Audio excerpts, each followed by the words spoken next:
এই যাত্রী কাইতেই একাল গাড়ি সহ পরে আমার দরজা মারজা ভেঙে গেছে, পিক আপ করছে। এবারতে আছি না, আমার তো খুব ভয় করতে আছে, ভয় করে বড় বড় গাড়ি কাইতেই যায়। তারপরে আমি বাচ্চা করলে কেমনে থাকবো আপনাকে তো এইটা তো ষড়যন্ত্র করা ভালো। 14-15 বছর তো গাড়ি চালাই, পটুয়াখালী যাতায়াত করি আমরা। রোড রিপেয়ারিং ভালো হচ্ছে না, এই যাতায়াত করতে আমাকে কষ্ট হয়, এই যাত্রী ড্রাইভারের দুর্ভোগ। আমাদের এখানে নগর থেকে নমালা থেকে আমাদের লাইন পটুয়াখালী ডাইরেক্ট।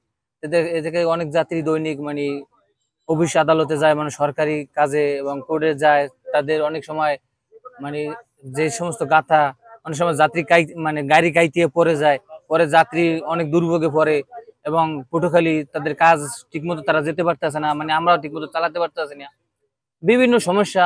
আর আমাদের গাড়ি মানে এই জায়গা দিয়ে প্রায় 17-18টা গাড়া, মানে এই গাড়াগুলো দিয়ে মানে যাত্রী নামাই আমাদের নিতে হয়, কিন্তু অনেক সময় খালি গাড়িগুলো পড়ে যায়, পরে আমাদের প্রায় এসিডের পানি ব্যাটারি গুলো পড়ে যায়, প্রায় 10 থেকে 12 হাজার টাকার মতো আমাদের লস হয় এই মানে গাড়ি পইরা।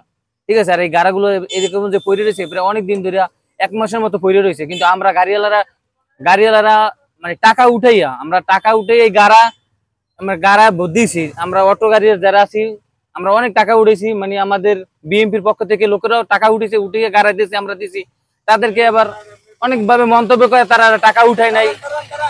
ঠিক আছে, তারা টাকা উঠায়, তাদেরকে মন্তব্য করে যে তারা চাঁদা নিয়ে কি গাড়াগুলো ভরতে আছে, এই জন্য তারাও কোনো কিছু পদক্ষেপ নেয় না। সানবিট সব দিবে সামাল। সানবিট ম্যাজিক প্রেস ডিশওয়াশিং এর মাথা ঘোরানো সলিউশন।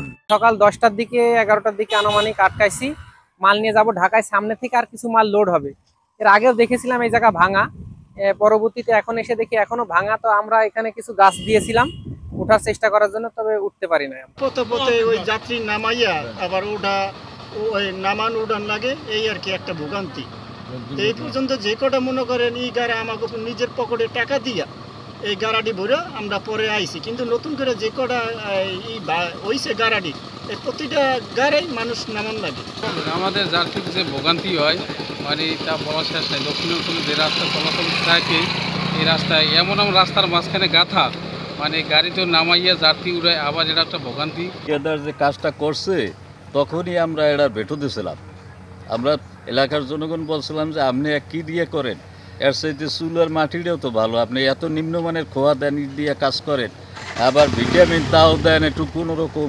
আসলে অতি বর্ষণ, এই এলাকাটা অতি বর্ষণ। আমাদের মেনটেনেন্স পিরিয়ড থাকে 4 বছর, কিন্তু অতি বর্ষণের কারণে এই রাস্তাটা কিছু এই কারণে এমার্জেন্সি কাজটা করা দরকার। লোহালিয়া থেকে বাউফল হয়ে 10 মিনিট পর্যন্ত এই রাস্তাটা আমাদের এমার্জেন্সি ভাবে কাজ করা দরকার। অলরেডি আমরা এমার্জেন্সি এস্টিমেট তৈরি করছি। এই এমার্জেন্সি এস্টিমেটটা ঢাকাতে প্রেরণ করলে আগামী 10 দিনের মধ্যে এটা টেন্ডারে এই কাজটা আমরা সম্পন্ন করবো, এমার্জেন্সি ভাবে করলে যে জন্য দুর্ভোগ হচ্ছে এই দুর্ভোগ